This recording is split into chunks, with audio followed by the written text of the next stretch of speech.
Hello everyone, welcome to Naira study. अब आप सब कैसे हैं? आई होप कि आप सभी अच्छे होंगे और अपनी स्टडी को कंटिन्यू कर रहे होंगे। फ्रेंड्स, आज के वीडियो लेक्चर में हम कंटिन्यू करेंगे जो आपका सब्जेक्ट समावेशी शिक्षा हो जाता है।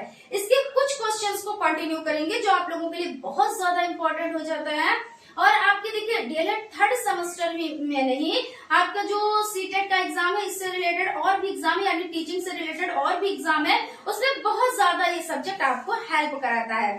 सो आप लोग चीजों को अच्छे से समझिएगा, बहुत ही बारीकी से समझिएगा और जो भी पॉइंट्स नोट करने वाले उनको नोट भी करते चलिएगा।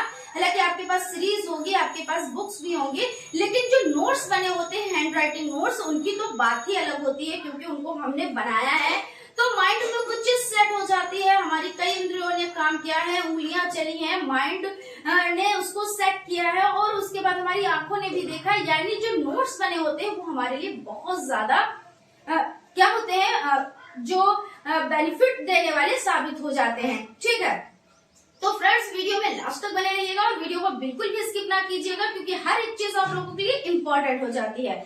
तो चलते हैं आज की सीरीज का फर्स्ट पॉइंट देखते हैं। जैसा कि पहले पॉइंट्स को डिस्कस करते हैं, उसके बाद सीरीज की तरफ चलते हैं, है ना।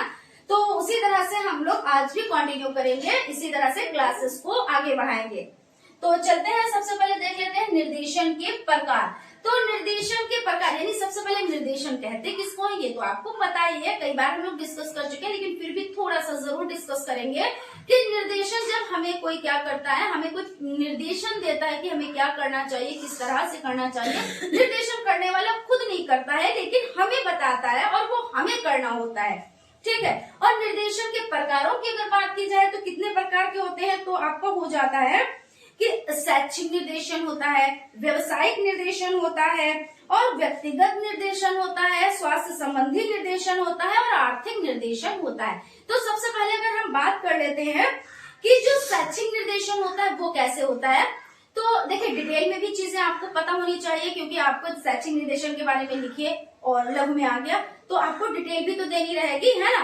तो शैक्षिक निर्देशन का मतलब ये होता है कि जैसे आपके क्लास में बच्चा है, ठीक है, तो उसको आप निर्देशन देंगे कि किस तरह से आपको कौन सी पुस्तक पढ़नी है ना, कौन सी पुस्तक पढ़नी, कौन से आपको सब्जेक्ट लेने हैं। तो इस तरह से आप बच्चे को बताते हैं क्योंकि बच्चे को पहले तो नहीं पता होता है, भाई वो अभी घर से निकलकर विद्यालय तक पहुंचा है और विद्यालय में उसका बाहर निकला है तो समाजीकरण होगा, है ना। लेकिन उसको अभी ये नहीं पता हमें किसका चुनाव करना चाहिए, कौन सा सब्जेक्ट लेना चाहिए, क्योंकि ये प्रॉब्लम बहुत ज्यादा आती है जब हमें कोई निर्देशन देने वाला नहीं होता है तो उसमें समझ ही नहीं आता है। ऐसे तो लगता है बहुत आसान है, कोई सा भी सब्जेक्ट ले लेंगे, कुछ भी कर लेंगे, लेकिन टाइम बहुत कीमती होता है, एक एक मिनट का टाइम कीमती होता है और वो तो एक एक साल की बात होती है। भाई एक क्लास में हमें 1 ईयर पढ़ना रहता है ना। तो जब हमें कोई अच्छा मशवरा ही देने वाला नहीं होता है तो हम क्या होते हैं, हमें चीजों का ज्ञान ही नहीं हो पाता है। जब चीजों का ज्ञान नहीं हो पाता है तो हम क्या करते हैं, जो हमें सब्जेक्ट लेना है या जिस लाइन में हमको जाना है तो हम वहां पे नहीं पहुंच पाते हैं, फिर से हमें बैक मारना होता है ना, क्योंकि वो तो भाई हमारे लिए नहीं है। फिर उसके बाद दोबारा हम वही चीज करते हैं तो इसमें क्या होता है, वक्त बहुत ज्यादा लग जाता है। और जब हमें कोई निर्देशन देता है तो हम कम टाइम में ज्यादा चीजों को प्राप्त कर लेते हैं। तो ये तो आपका हो गया शैक्षिक निर्देशन, यानी शिक्षा के क्षेत्र में आपको क्या सब्जेक्ट लेने हैं, किस तरह से पढ़ना है, कौन सी बुक्स का कलेक्शन करना है, तो ये सभी चीजें हो जाती है।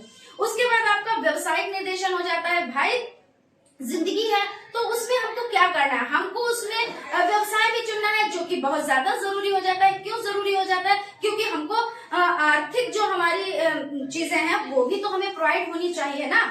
तो इसमें कि किस चीज का चुनाव करना चाहिए, किस लाइन की तरफ जाना चाहिए, तो ये सब क्या हो जाता है, ये आपकी आ जाती है व्यवसायिक में। और व्यवसाय को तो चुनना होता है कोई सी भी लाइन, ये नहीं कि हमें गवर्नमेंट जॉब ही पानी है या हमें यही, मतलब हमको क्या है, कोई ऐसी लाइन चुननी है कि जो हमारे लिए अच्छी हो, जिसमें हमारा मन लगे, जिसमें हमको इंटरेस्ट हो, वो चीज चुननी चाहिए। किसी का थोपा हुआ कुछ भी हमें नहीं चाहिए, क्योंकि जो कोई थोप के देता है तो वो क्या होता है, वो हमारे समझ से परे होता है। जब उसमें हमारा मन ही नहीं लगेगा और जब मन नहीं लगेगा तो हम उसको करेंगे क्या, है ना। तो हम उसको कंप्लीट ही कभी नहीं कर पाएंगे क्योंकि वो तो हमको कहते हैं ना, थोप दिया गया हमारे ऊपर। उसके बाद क्या हो जाता है, व्यक्तिगत निर्देशन, ये भी निर्देशन हो जाता है। उसके बाद स्वास्थ्य संबंधी निर्देशन भी होता है कि भाई तुम्हारे में ये चीज की प्रॉब्लम है या तुम्हारे ये कोई भी प्रॉब्लम है तो उसका निर्देशन दिया जाता है, तो यानी मशवरा यानी सलाह दी जाती है, और जब सलाह दी जाती है तो उसके अकॉर्डिंग हम वर्क करते हैं। जब वर्क करते हैं तो हमारा स्वास्थ्य सही हो जाता है, तो हम क्या है हर एक चीज करने के लिए सक्षम हो जाते हैं। तो ये हो जाते हैं किसके, तो ये हो जाते हैं निर्देशन के प्रकार। ठीक है, और नैदानिक परामर्श, नैदानिक जैसे कि डायग्नोस्ट है ना, कि किसी चीज के बारे में जाना, उपचार यानी उसका उपचार करना। तो बच्चे को क्या प्रॉब्लम है हम उसके बारे में जानेंगे, फिर हम उसका इलाज करेंगे, यानी हम उससे रिलेटेड चीजों को उसको प्रोवाइड कराएंगे। तो ये आपका हो जाता है नैदानिक परामर्श हो जाता है, और वो उपचारात्मक हो जाता है। उसके बाद परामर्शदाता, परामर्शदाता का मतलब क्या होता है, जो हमें मशवरा देता है ना। तो उसमें क्या क्या चीजें होनी चाहिए, उसमें ये चीजें होनी चाहिए, उसको सबसे पहले तो हमारी बात को पूरे सुनना चाहिए। जब वो हमारी बात को पूरा सुनेगा तभी तो वो हमें कोई मशवरा दे पाएगा। तो दूसरी बात ये है उसमें सहनशीलता होनी चाहिए, वो बहुत ज्यादा गुस्सेल नहीं होना चाहिए, गुस्से वाला स्वभाव का नहीं होना चाहिए, क्योंकि जब वो गुस्से वाला स्वभाव का होगा तो हमारी बातों को समझेगा ही नहीं, अपने ही गुस्से में मग्न रहेगा, है ना। तो ये सब चीजें हो जाती हैं, और भी बहुत सी चीजें हैं जो परामर्शदाता में होनी चाहिए, है ना। तो वो भी हम डिटेल में डिस्कस करते हुए सीरियल वाइज चलेंगे, और बाकी बहुत ज्यादा लॉन्ग में नहीं जाएंगे अभी। उसके बाद है धीमी गति से सीखने वाले बच्चे। तो धीमी गति से सीखने वाले बच्चे कौन होते हैं, जिनका आईक्यू लेवल कम होता है ना। तो जैसे कुछ लोग कहते हैं कि हमारा बच्चा बहुत सीधा है, ठीक है, तो वो बच्चा सीधा नहीं होता, उसको आप दिखाओ, डॉक्टर से इलाज कराओ, क्योंकि उसका क्या होता है आईक्यू लेवल उसका कम है, वो सीखने में सुस्त है। वो अगर किसी के सामने बोल नहीं पा रहा है, किसी के सामने अपनी बात को नहीं रख पा रहा है, यानी उसकी बुद्धि लब्धि उसकी कम है, और जब बुद्धि लब्धि कम है तो वो संकोच करेगा, वो झिझकेगा, वो डरेगा, क्योंकि उसमें कॉन्फिडेंस नहीं है। और जब जैसे मान लीजिए भाई आप ही किसी को कोई चीज बता रहे हैं, तो अगर आपके सब्जेक्ट में आपकी पकड़ है तो आप कॉन्फिडेंस उसमें रखेंगे ना, और जब कॉन्फिडेंस रखेंगे तो चीजों को समझा पाएंगे। और इसके लिए क्या चाहिए, इसके लिए चाहिए बुद्धि, और जब बुद्धि ही नहीं है तो आप चीजों को समझा क्या किसी को पाएंगे, है ना। तो ये चीज हो जाती है, यानी कहने का मतलब ये है धीमी गति से सीखने वाले बच्चे इस तरह के होते हैं, संकोच करते हैं, यानी संकोची होते हैं, वो अपनी बात को रख नहीं पाते किसी के सामने, झिझकते हैं। तो ये सब चीजें हो जाती हैं, ठीक है।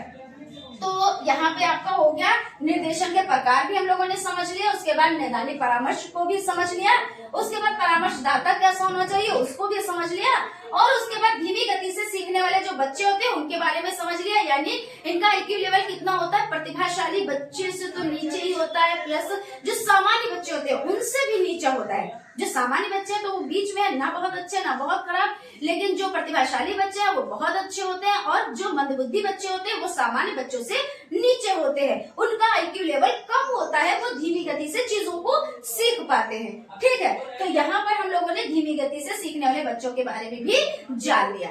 तो आई होप आप लोगों को चीजें समझ में आ रही होंगी, और फ्रेंड्स अगर चीजें समझ में आ रही हैं तो एक लाइक जरूर कीजिएगा, और अगर अभी तक आप लोगों ने चैनल को सब्सक्राइब नहीं किया है तो प्लीज सब्सक्राइब जरूर कीजिएगा, क्योंकि हर एक चीज आप लोगों के लिए इम्पोर्टेंट है, और जब इम्पोर्टेंट है तो आपके पास नोटिफिकेशन भी पहुंचना चाहिए, और जब नोटिफिकेशन पहुंचना चाहिए तो उसके लिए आपको सब्सक्राइब करना ही रहता है, ठीक है।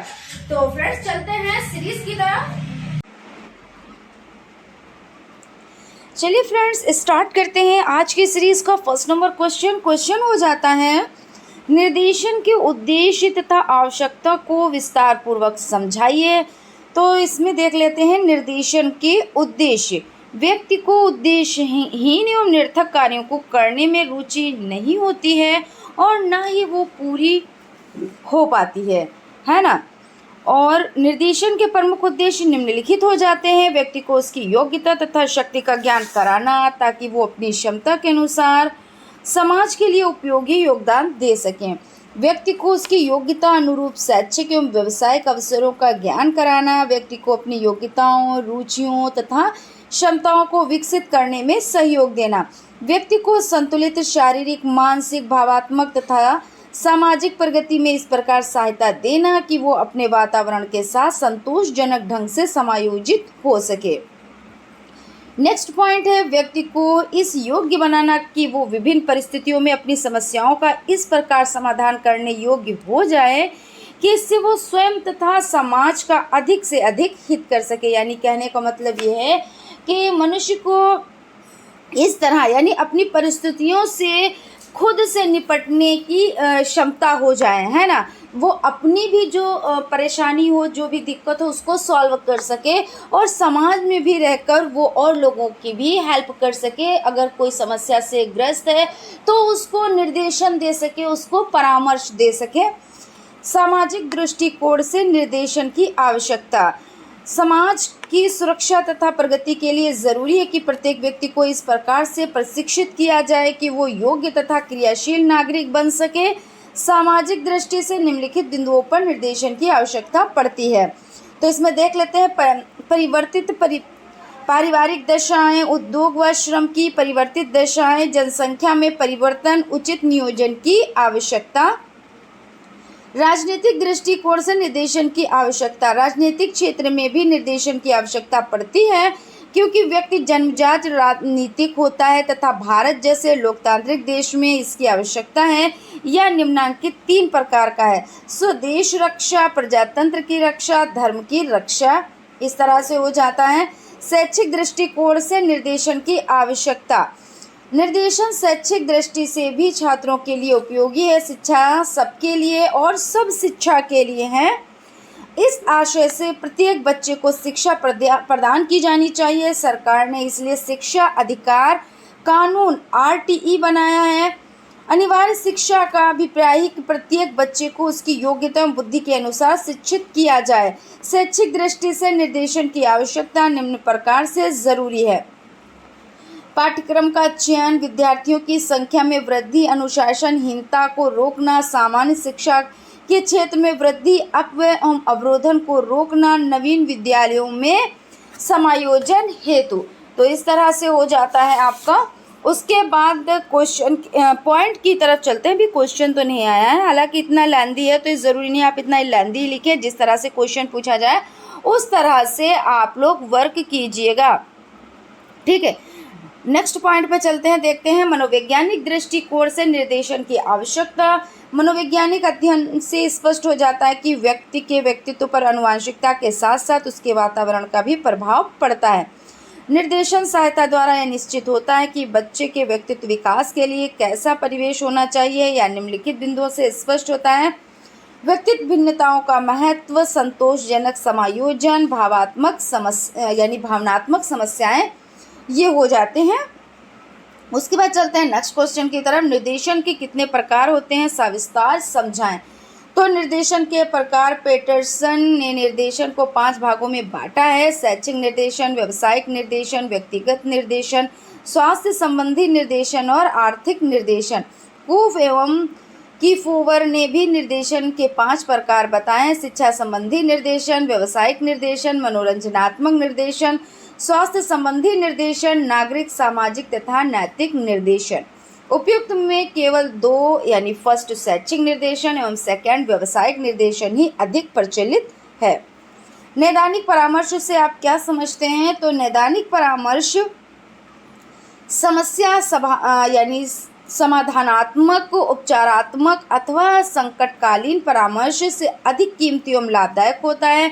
इस प्रकार के परामर्श द्वारा परामर्शदाता पहले से ही ऐसे प्रयत्न करता है कि परामर्शग्राहियों को संभावित कठिनाइयों या परेशानियों से बचे रहने में सक्षम बनाया जा सके, छात्रों का स्वास्थ्य ठीक बना रहे, वे निरोग तथा बलशाली बने रहें, उनकी शिक्षा या प्रशिक्षण ठीक प्रकार चलता रहे, वे ठीक व्यवसाय का चयन करके अपने व्यवसाय में सफलता प्राप्त कर सकें। इस प्रकार के परामर्श से बालकों को बुरी संगत, बुरी आदतों तथा व्यवहारगत समस्याओं या व्यक्तिगत विचारों से ग्रस्त होने से बचाया जा सकता है। यानी नैदानिक आप जानते ही हो कि किसी चीज़ के बारे में जानकारी लेना कि प्रॉब्लम कहाँ पे है, और उपचार यानी उपचारात्मक यानी फिर उसका इलाज करना। उसके जैसे पहले किसी चीज़ का देख लेना कि हाँ इसमें प्रॉब्लम कहाँ पे है, यानी जैसे कोई बच्चा है वो पढ़ नहीं पा रहा है तो पहले आप ये समझेंगे कि इसमें प्रॉब्लम है कहाँ पे, ये क्या चीज़ है, अच्छे से देख नहीं सकता या अच्छे से सुन नहीं सकता या माइंड में कुछ प्रॉब्लम है जो अच्छे से समझ नहीं सकता, आपने जान लिया, ठीक है। फिर उसके बाद आपने क्या किया, उसका उपचार किया। भाई अच्छे से नहीं देख सकता है तो उसमें क्या है कि उसकी आँखों का इलाज होगा, उसमें अगर कोई ऐसी ज़्यादा प्रॉब्लम है तो चश्मा लगाया जाएगा उसके, यानी डॉक्टर के पास उसको ले जाके उसका इलाज कराया जाएगा। या कम सुन रहा है बच्चा तो उसका भी इलाज होता है, मेडिसिन से हो जाता है। अगर मेडिसिन से नहीं होने वाला है तो मशीन लगवाई जाती है। मतलब इस तरह से ये चीज़ें हो जाती हैं कि पहले हमें पता होना चाहिए प्रॉब्लम कहाँ पे है। जब प्रॉब्लम होती है तभी उसका इलाज हम कर सकते हैं। उसके बाद आपका नेक्स्ट क्वेश्चन हो जाता है, परामर्शदाता किसे कहते हैं? परामर्शदाता में कौन कौन से गुण होने चाहिए? परामर्श यानी कोई हमें परामर्श दे रहा है, तो उसमें क्या कह रहे हैं, परामर्शदाता किसे कहते हैं और कौन कौन से उसमें खूबियाँ होनी चाहिए, यानी गुण होने चाहिए, अच्छाइयाँ या विशेषताएं, कुछ भी इस तरह से आ जाएगा, लेकिन आपको लिखना तो यही है ना। तो परामर्श देने के लिए जिस विशिष्ट व्यक्ति की नियुक्ति की जाती है उसे परामर्शदाता कहते हैं। बिल्कुल सही है, अगर जो परामर्श दे रहा है उसे तो ही हम परामर्शदाता कहेंगे ना। परामर्शदाता के गुण, परामर्शदाता को उन्हें उपयुक्त रूप से समझना चाहिए कि वे क्या हैं, उनकी योग्यताएं क्या हैं तथा क्षमताएं क्या हैं, रुचियां, दृष्टिकोण तथा इच्छाएं और अभिलाषाएं क्या हैं, आदि आदि।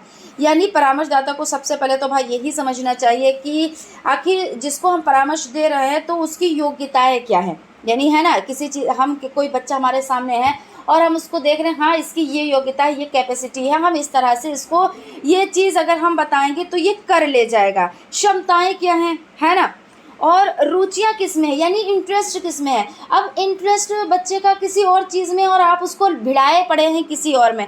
मान लीजिए वो डॉक्टर बनना चाहता है और आप उससे कह रहे हैं आप टीचिंग करो, या वो टीचर बनना चाह रहा है और आप उसको डॉक्टर का कोर्स करा रहे हैं, तो क्या बच्चा समझ पाएगा? नहीं समझ पाएगा। तो सबसे पहले ये भी समझना चाहिए कि आखिर बच्चे की रुचि है किस में, है ना। दृष्टिकोण तथा इच्छाएं, यानी वो चाह क्या रहा है, वो क्या आपसे, यानी वो अपने आप में भी क्या चाह रहा है कि हमें ये चीज़ मिलनी चाहिए, तो इसके बारे में भी ज्ञान होना चाहिए। अभिलाषाएं क्या हैं, वही चीज़ हो गई कि उसको क्या चाहिए, कैसे चाहिए, ये सब चीज़ें आपको जब नॉलेज होगी तभी आप अच्छा परामर्श दे सकते हैं। उसकी समस्याओं को समझकर उन्हें उसमें मुक्ति दिलाने में मदद करनी चाहिए। भाई जब आप समस्याएं समझेंगे तभी हम मुक्ति दिला पाएंगे। ऐसे नहीं अगर कोई बच्चा आपकी बात नहीं सुन रहा या आपके कुछ, तो मतलब उसी को एकदम गलत ठहरा दिया गया। आखिर ये तो समझो कि बच्चे में ये प्रॉब्लम है कहाँ से, जहाँ पर जड़ है वहाँ से उसको पकड़ना चाहिए, यानी जहाँ से वो स्टार्ट हुई है चीज़ें वहाँ से पकड़ना चाहिए। उसे ऐसे उपाय बताने चाहिए जिनसे उसकी शैक्षिक उपलब्धि में वृद्धि हो जाए, उन्हें अनेक अध्यापकों द्वारा सराहा जाए तथा कक्षा में उनकी गिनती अच्छे बालकों में हो।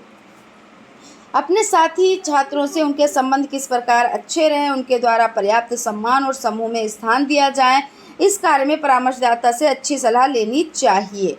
उनके व्यवहार में क्या वास्तव में कुछ कमियां हैं, इनका सही आभास उन्हें कराना चाहिए। अगर हैं तो उन्हें तुरंत दूर करने में परामर्शदाता को सहायता करनी चाहिए। अब जैसे कुछ बच्चों में क्या होता है, क्रूर स्वभाव होता है, कुछ लोग बहुत गुस्से वाले होते हैं, तो जो परामर्शदाता होते हैं तो उनको बताना चाहिए कि आपका जो ये स्वभाव है थोड़ा सा आप इसको सॉफ्ट कर लें, या बहुत ज़्यादा गुस्से वाले हैं तो आप अपने को थोड़ा सा मतलब गुस्सा कम करें। कम का मतलब ये होता है जब आज कम आप कराएंगे फिर कल जितना बचा, मान लीजिए आज 100% और आपने कहा कम करिए तो कल 50% रह गया, फिर आपने कहा कम करिए तो 20% रह गया, फिर आपने कहा कम करिए तो 10% रहा, फिर आपने कहा कम करिए तो 10 का कुछ नहीं रहा।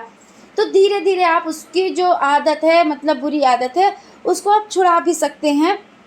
लेकिन कैसे, जब आप उसमें पहचान करेंगे। कुछ लोग क्या कहते हैं, पहचान नहीं करेंगे कि इसमें प्रॉब्लम है क्या, लेकिन बस गलत गलत गलत कहते चले जाएंगे, तो ये चीज़ गलत है। उसके बाद यहाँ पे है बाल अधिगम में निर्देशन एवं परामर्श का महत्व बताएं, या बालकों के सीखने में निर्देशन तथा परामर्श के महत्व को समझाएं। तो आपका हो जाता है निर्देशन का महत्व। शैक्षिक मार्गदर्शन का महत्व निम्न प्रकार है। शैक्षिक मार्गदर्शन अथवा निर्देशन द्वारा व्यक्तित्व भेदों की जानकारी के आधार पर शिक्षा की व्यवस्था की जाती है। पाठ्य विषयों के चयन में सहायता मिलती है, विद्यालय की व्यवस्था में मदद मिलती है, पाठ्यक्रम को संगठित करने में सहायक है, विभिन्न शिक्षण विधियों के चुनाव में सहायक। तो इस तरह से हो जाता है फ्रेंड्स। आप लोग चैनल को लाइक ज़रूर करें, सब्सक्राइब करें और बेल आइकन को भी ज़रूर प्रेस कर दें, जिससे कोई भी नोटिफिकेशन हो वो आप तक पहुंच सके।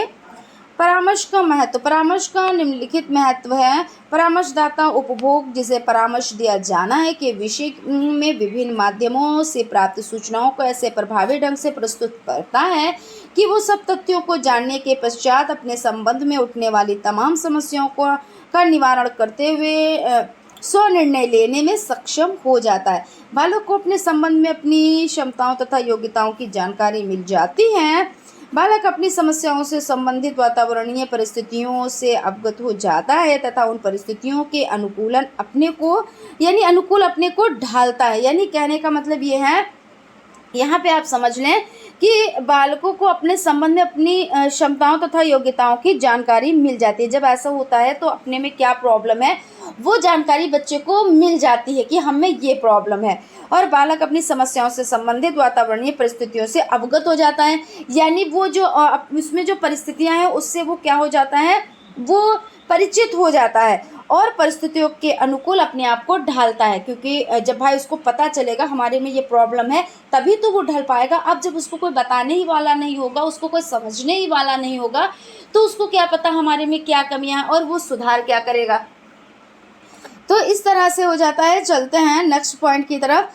समस्या के समाधान के लिए स्वनिर्णय लेने में सक्षम हो जाता है और बालक अपने चरित्र का निर्माण कर सकते हैं, बिल्कुल कर सकते हैं। जब उनमें प्रॉब्लम भी नहीं रहेगी तो अच्छे से वो अपने चरित्र का निर्माण कर सकते हैं।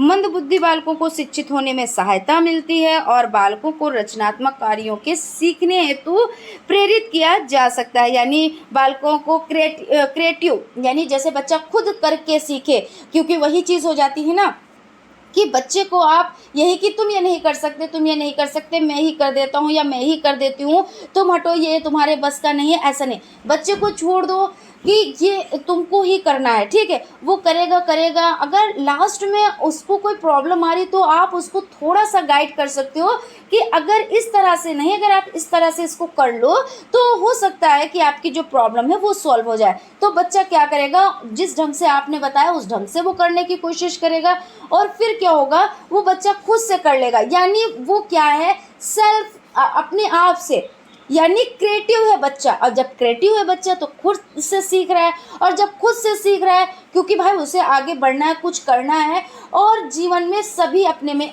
अलग एक होते हैं। एक का मतलब ये है कि भाई हम हैं तो हम एक ही तो है, ऐसा तो नहीं कि कोई हमारी कॉपी है, कोई हमारा वर्क कर देगा, हमारे साथ कोई जीवन भर दे देगा, ऐसा नहीं है, कोई किसी का साथ नहीं देता। तो बच्चे को इस तरह से बनाना चाहिए कि वो अपना वर्क स्वयं कर सके, है ना, उसको प्रॉब्लम ना आए, जो भी प्रॉब्लम्स आती हैं वो उसका सलूशन निकाल सके, उसको सॉल्व कर सके, इस तरह से हो जाता है। उसके बाद नेक्स्ट क्वेश्चन की तरफ चलते हैं। धीमी गति से सीखने वाले बच्चों की विशेषता बताएं। तो धीमी गति से सीखने वाले बच्चे वो बालक हो जाते हैं जिनकी बुद्धि लब्धि औसत बालकों से कम होती है। अब आपको पता है जो औसत बालक होते हैं उनकी बुद्धि लब्धि 90 से 110 होती है ना, और इससे अगर कम बुद्धि लब्धि है तो वो कौन, तो धीमी गति से सीखने वाले वो बच्चे होंगे। और वह भी उन विकास प्रतिमानों का अनुसरण करते हैं जिनका IQ उच्च स्तर का होता है। इनकी एक विशेषता ये होती है कि वे अपने समायु वाले साथियों की तुलना में अपरिपक्व प्रतीत होते हैं। यानी एज में तो एक जैसे हैं लेकिन सीखने में वो अपनी एज के बच्चों से कम है ना, क्योंकि भाई जो मंदबुद्धि बच्चे होते हैं तो उनकी यही पहचान होती है, और जो प्रतिभाशाली बच्चे होते हैं तो अपनी एज के बच्चों से ज़्यादा सीख लेते हैं, है ना। तभी तो आप उनको कहते हैं कि इसका माइंड कितना तेज चलता है, थोड़ा सा बताया जाता है ज़्यादा चीज़ें सीख लेता है। या कुछ बच्चे ऐसे हैं, जैसे मान लीजिए 6 साल का बच्चा है या 7 साल का बच्चा है और 2 बच्चे एक साथ में हैं, ठीक है, और जो एक बच्चा तो अपनी जो आयु है 7 साल की आयु उसके अकॉर्डिंग चीज़ों को सीख रहा है, लेकिन दूसरा बच्चा क्या है उसके अकॉर्डिंग ना सीखकर उसकी धीमी गति में सीख रहा है। तो जब धीमी गति में सीखता है यानी वो कौन सा बच्चा है, वो धीमी गति से सीखने वाला बच्चा होता है, वो सीधा नहीं होता। जैसे बोल रखा था नहीं, ये बहुत सीधे स्वभाव का जो बच्चा क्रिएटिव होता है, जो बच्चा अपनी आयु के अनुसार चलता, कहते हैं बहुत चकड़ है, बहुत तेज़ है, वो तेज़ नहीं, उसकी बुद्धि तेज़ चल रही है। और जब अपनी समस्या को सुलझाता है जो बच्चा, उसकी बुद्धि तेज़ होती है, तो आप उसको उस तरह से नहीं कह सकते ये चंचल है, चंचल नहीं, वो उसकी बुद्धि है और बुद्धि वर्क कर रही है ना। तो यहाँ पे ये चीज़ हो जाती है। और यहाँ पे देख लेते हैं, ये पॉइंट्स तो हम लोगों ने देख लिए हैं कि वो अपने समायु वाले साथियों की तुलना में अपरिपक्व प्रतीत होता है, यानी मैच्योरिटी उसमें कम होती है अपनी आयु के अकॉर्डिंग, और उसमें कम आत्मविश्वास होता है। क्योंकि कुछ बच्चों को आपने देखा होगा, आपने कोई क्वेश्चन किया, वो शर्मा जाते हैं, ऐसा लगता है कि उनको कुछ आता नहीं, अगर आता भी होता है वो आपको बता नहीं पाते हैं, है ना। तो वो बच्चे यानी क्या, उनमें आत्मविश्वास की कमी होती है, वो दूसरों के सामने बोल नहीं पाते हैं, दूसरों के सामने अपनी बात को रख नहीं पाते हैं, और आपके क्वेश्चन का आंसर भी नहीं देख पाते हैं। हो सकता है वो पढ़ के आए हैं और लेकिन वो आपके सामने भूल गए, या उनको यही नहीं समझ आ रहा कहाँ से स्टार्ट करें। तो उसमें क्या होता है, आत्मविश्वास की कमी होती है और निम्न स्तर की आत्म प्रतिष्ठा हो सकती है। तो ये कौन से बच्चे हो जाते हैं, तो धीमी गति से सीखने वाले बच्चे हो जाते हैं। आप अपनी भाषा में इस तरह से लिख सकते हैं, ऐसी कोई दिक्कत नहीं है। मतलब ये चीज़ होती है कि ज़रूरी नहीं होता है कि आपको किताबी भाषा में ही लिखना है, आप अपनी भाषा में लिख सकते हैं। पहले आप चीज़ों को समझें कि क्वेश्चन कह क्या रहा है, फिर उसके अकॉर्डिंग आप लोग आंसर दीजिएगा। अपंग बालकों को शिक्षा किस प्रकार दी जानी चाहिए, तो अस्थिबाधित बच्चों को किस प्रकार शिक्षा दी जा सकती है, अथवा लगा के ये हो जाता है। तो अस्थिबाधित बालकों की शिक्षा प्रणाली को अधिक प्रभावी बनाने हेतु तो कुछ विशिष्ट सामग्रियों को प्रयोग किया जाता है, जिन्हें दृश्य श्रव्य सामग्री कहते हैं। भारत में श्रवण उद्दीपन ही शिक्षा का आधार है। अस्थिबाधित बच्चों को खेल विधि, आगमन व निगमन विधि, ह्यूरिस्टिक विधि, प्रोजेक्ट विधि, मॉन्टेसरी विधि व किंडरगार्टन विधि, डाल्टन विधि, इकाई योजना विधि द्वारा शिक्षा दी जा सकती है। बाल अपराध के प्रमुख कारण, तो बाल अपराध के कारण देख लेते हैं।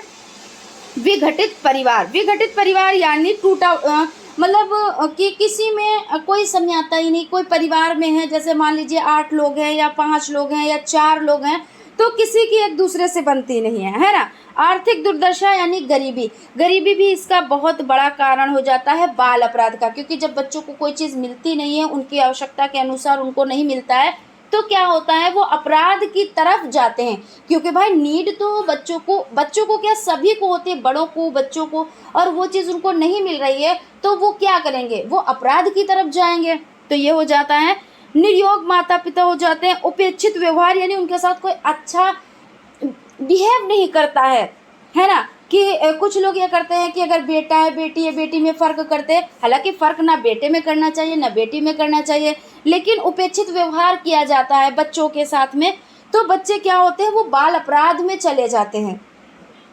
अनेकता तथा अनुशासनहीनता, अनेकता मानी उनमें अनेकता का अनैतिकता का है, मतलब उनमें ये चीज़ हो जाती है। जब इस तरह से परिवार होंगे तो उनमें बच्चे नैतिक कहाँ से हो पाएंगे, उनको अच्छी चीज़ें, अच्छे माइंड में कोई चीज़ है ही नहीं, तो बच्चे क्या होंगे, वो भी बाल अपराध की तरफ जाएंगे ही जाएंगे, क्योंकि चोरी करना, झूठ बोलना, ये सब चीज़ें बच्चे फिर सीख जाते हैं, है ना। तो ये सब बाल अपराध की श्रेणी में आ जाते हैं, और यही कारण है। तो आप लोग कारण एक बार से फिर से देख लें। विघटित परिवार हो जाते हैं, आर्थिक दुर्दशा यानी गरीबी हो जाती है, निरुयोग माता पिता हो जाते हैं, उपेक्षित व्यवहार हो जाता है, और अनैतिकता तथा अनुशासनहीनता हो जाती है। निर्देशन का अर्थ, उद्देश्य, आवश्यकता एवं क्षेत्र की विस्तृत व्याख्या कीजिए। तो निर्देशन का अर्थ क्या हो जाता है, निर्देशन एक व्यक्तिगत कार्य है। व्यक्तिगत कार्य यानी व्यक्तियों के द्वारा किया जा रहा है ना, जिसके द्वारा छात्रों को उनकी समस्याओं का समाधान करने हेतु प्रेरित किया जाता है। निर्देशन समस्याओं का समाधान खुद नहीं करता, वरन ऐसी विधियां बताता है जिसका प्रयोग करके बालक या व्यक्ति, आप कह लीजिए, उन समस्याओं को स्वयं सुलझा सकता है। यानी निर्देशन का मतलब ये होता है, जैसे आपसे कोई सजेशन ले रहा है कि भाई मुझे क्या करना चाहिए। मान लीजिए वो किसी भी लाइन की तरफ जा रहा है, स्टडी की तरफ जा रहा है, क्रिकेट की तरफ जा रहा है, या वो डॉक्टर बनना चाहता है, इंजीनियर बनना चाहता है, कुछ भी बनना चाहता है, ठीक है, XYZ कुछ भी, कोई भी लाइन में जाना चाहता है, तो वो जो उस लाइन में जा चुका है ना। एज कोई मायने नहीं रखती है, एज यानी उम्र कोई मायने नहीं रखती। अगर हम किसी से सजेशन लेंगे, अपने से ज़्यादा अनुभवी इंसान से लेंगे, और अनुभव ज़रूरी नहीं होता है कि एज के अकॉर्डिंग आता है। अनुभव तो हम जितना सीखते हैं उतना आता है। कुछ लोग, भाई हम ही शिक्षा दे रहे हैं, हम कुछ लोगों से छोटे होंगे एज में और कुछ लोगों से बड़े भी होंगे, तो ऐसा नहीं, एज नहीं मायने रखती है। तो यहाँ पे ये चीज़ हो जाती है कि जब बच्चे को क्या किया जाता है, निर्देशन एक व्यक्ति के द्वारा, यानी एक ऐसा व्यक्ति होता है जो उसे निर्देशन देता है लेकिन वो स्वयं कुछ नहीं करता है।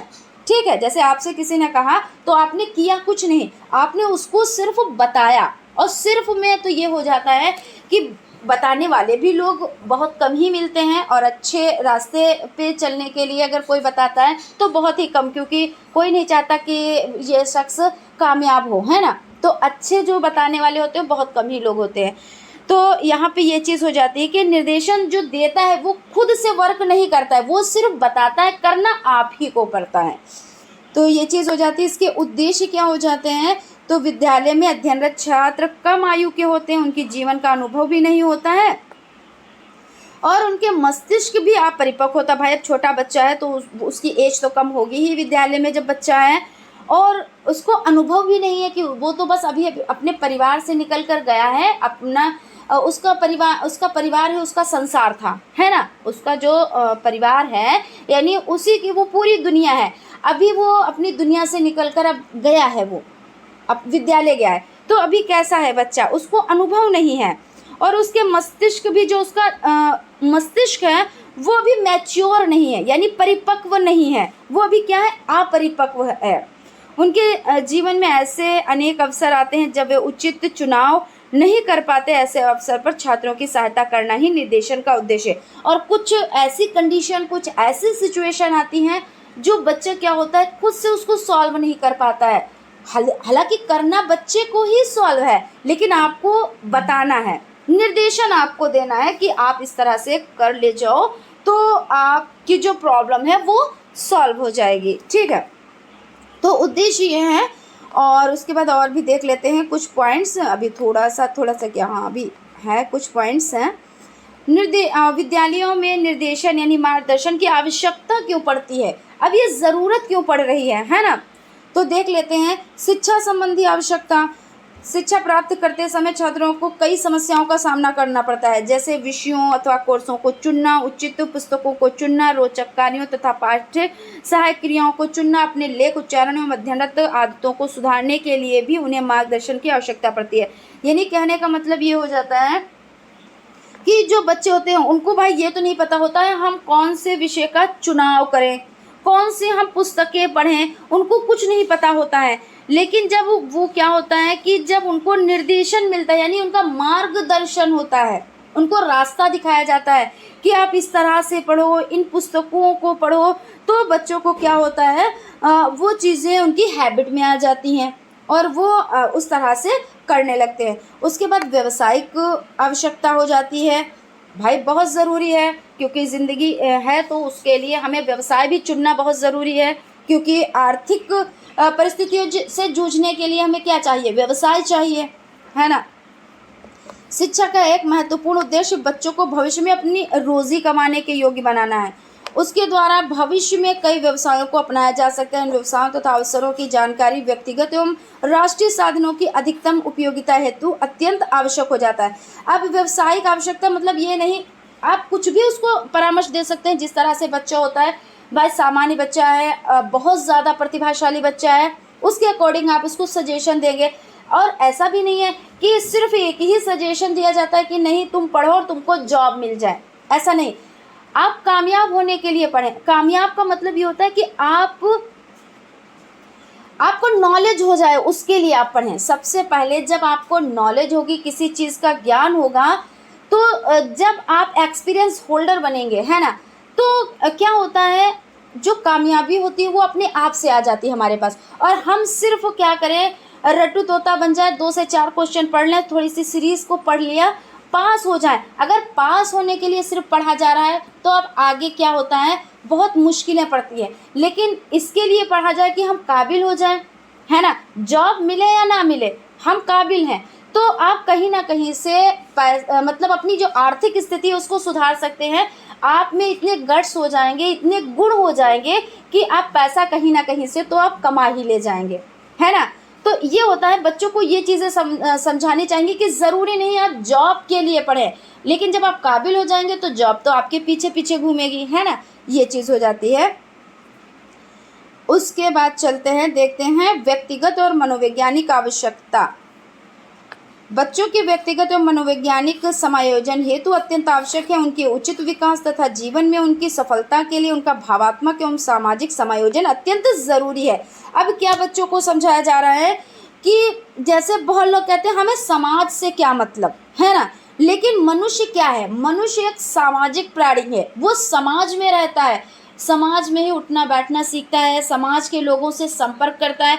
हमारी भाषा क्या है, हर 20 किलोमीटर पर चेंज हो जाती है। आप अपने 20 किलोमीटर दूरी पे जाएंगे, थोड़ी सी आपको चेंज मिलेगी, उससे आगे जाएंगे फिर आपको चेंज मिलेगी। यानी क्या है, वो हमारा समाजीकरण हो रहा है। आपने अपनी मातृभाषा, यानी जो आप मातृभाषा का मतलब क्या होता है, आपकी मादरी जुबान यानी मदर टंग जो आपके घर में बोली जाती है, आप वो सीखे और उसके बाद आप अपने घर से बाहर निकले। जब आपका समाजीकरण होना स्टार्ट हुआ तब आपने क्या किया, और भी लैंग्वेजेस आपने सीखनी स्टार्ट कर दी।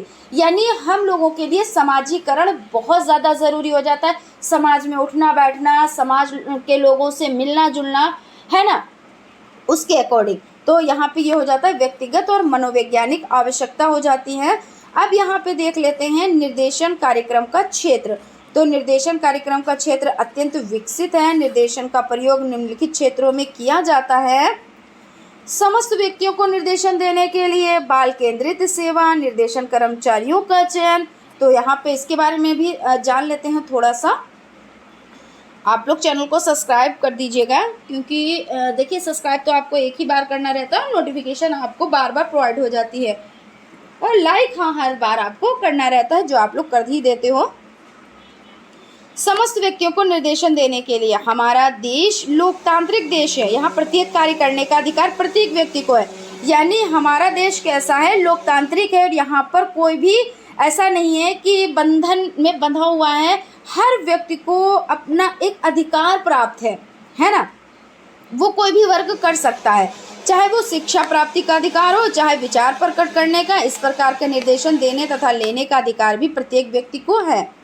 विशिष्ट बालकों की शिक्षा में निर्देशन अति महत्वपूर्ण तत्व है। निर्देशन की सेवाएं प्राय शिक्षकों के द्वारा प्रदान की जाती हैं। सेवाएं विशिष्ट, प्रतिभाशाली एवं साधारण तीनों ही प्रकार के छात्रों को भविष्य में आगे बढ़ने की सीढ़ी होती है। यानी कहने का मतलब ये हो जाता है कि हम ऐसा नहीं है कि समाज में भाई हम अपने विचार भी रख सकते हैं, चाहे वो शिक्षा से संबंधित हो या हम किसी को निर्देशन दें, कहीं पे भाषण देना है। ऐसा नहीं है कि हमको कोई बॉडेशन है, कोई बांध के रखे हुए है, तो हम इसके लिए आज़ाद हैं।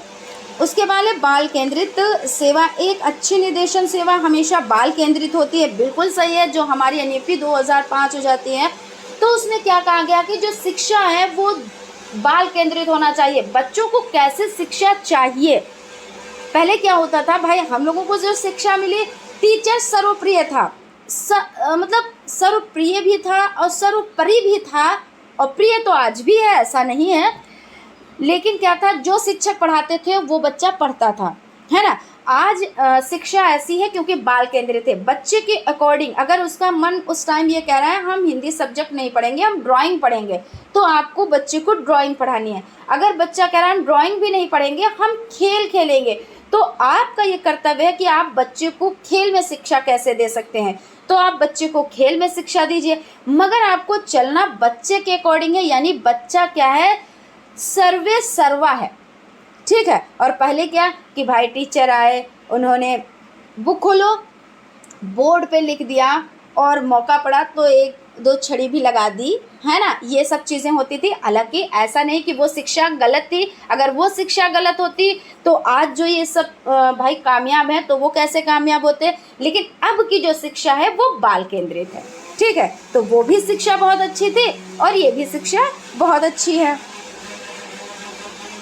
उसके बाद है निर्देशन कर्मचारियों का चयन। निर्देशन कार्यक्रम के अंतर्गत युवकों अथवा ऐसे व्यक्तियों का चयन किया जाता था जो बालकों को प्रत्येक स्थिति में भली प्रकार से शिक्षित करने हेतु कर सके। यह सेवा प्राय वही व्यक्ति प्रदान कर सकते थे जो निर्देशन क्षेत्र में विशेष योग्यता रखते हों, अर्थात निर्देशन व्यवस्था के विशेषज्ञ हों, और छात्रों को निर्णय लेने के अवसर। तो निर्देशन कार्यक्रम में सेवार्थी या शिक्षार्थी को ही अपने कार्यों के प्रति अंतिम निर्णय लेने का अवसर प्रदान किया जाता है। यानी कहने का मतलब ये है कि जैसे मान लीजिए कुछ देर के लिए आप अध्यापक हैं, ठीक है ना, तो आपने किसी को कुछ देर के लिए क्या किया, भावी अध्यापक हैं, तो आपने किसी को निर्देशन दिया, लेकिन आपने तो निर्देशन दिया, मान लीजिए 10 मिनट बैठ के आपने उसको कोई चीज़ बताई, कोई चीज़ समझाई, सब कुछ हो गया, आपने 1 से 2 लाइनें भी आप बता दी कि अगर आप इस लाइन में जाओगे तो इस तरह से होगा, आप इस लाइन में जाओगे तो इस तरह से होगा, सब चीज़ें आपने बता दी, लेकिन लास्ट में जो डिसीज़न लेना है वो आप उस पर थोपेंगे नहीं कि नहीं तुमको यही करना है, नहीं। अब लास्ट डिसीजन जो है, जिसको आप परामर्श दे रहे हैं, यानी बच्चा, अब बच्चे से आप पूछेंगे या वो खुद से बताएगा कि हाँ हमारे लिए ये चीज़ सही है, हमको ये करना चाहिए। ऐसा नहीं कि आप उसके पे थोपेंगे, थोप नहीं सकते।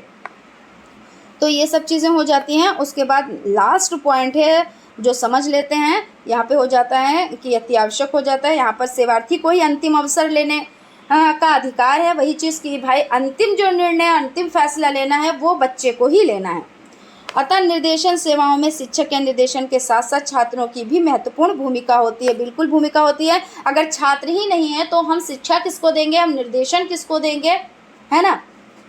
उसके बाद है निर्देशन विधियों को बताना। निर्देशन शिक्षा के क्षेत्र में अध्यापकों को निर्देशन विधियाँ सिखाई जाती हैं। भिन्न भिन्न प्रकार के छात्र, जैसे विशिष्ट अथवा सामान्य छात्र आदि है, तो अलग अलग प्रकार के निर्देशन विधियाँ बनाई जाती हैं तथा उन्हें छात्रों को निर्देशन करने में प्रयोग किया जाता है। भाई बिल्कुल, क्योंकि जो विशिष्ट बच्चे हैं तो उनको तो निर्देशन आप उनके अकॉर्डिंग देंगे, जो सामान्य बच्चे हैं आप उनके अकॉर्डिंग देंगे, और जो मंदबुद्धि बच्चे हैं आप उनके अकॉर्डिंग देंगे। सबको एक जैसा निर्देशन थोड़ी ना देंगे। जैसे आपने कह दिया नहीं तुमको ये बुक पढ़नी है, इसका स्टडी करनी है, और मान लीजिए कोई भी ऐसा क्वेश्चन दे दिया, तो सभी बच्चों के लिए वो चीज़ नहीं हो जाएगी। आपने उसकी बुद्धि देखी कि वो प्रतिभाशाली बच्चा है, तो आपने उसको अलग से निर्देशन दिया, अलग तरीके से चीज़ बताई उसके अकॉर्डिंग। सामान्य बच्चा उसके अकॉर्डिंग बताई, मंदबुद्धि बच्चा उसके अकॉर्डिंग बताई, है ना। तो ये सब चीज़ें हो जाती हैं। हम लोग क्या देख रहे थे, तो निर्देशन की जो आवश्यकता होती है उसके बारे में पढ़ रहे थे। तो यहाँ पर आपका सेशन कंप्लीट होता है। आई होप आप लोगों को सेशन अच्छा लगा होगा। अगर सेशन अच्छा लगा है तो लाइक ज़रूर कीजिएगा, और अगर अभी तक आप लोगों ने चैनल को सब्सक्राइब नहीं किया है तो सब्सक्राइब भी ज़रूर कर लीजिएगा, क्योंकि क्या होता है आपके पास नोटिफिकेशन पहुंचता है, और नोटिफिकेशन पहुंचता है तो आप क्लास को ज्वाइन कर पाते हैं। Thank you.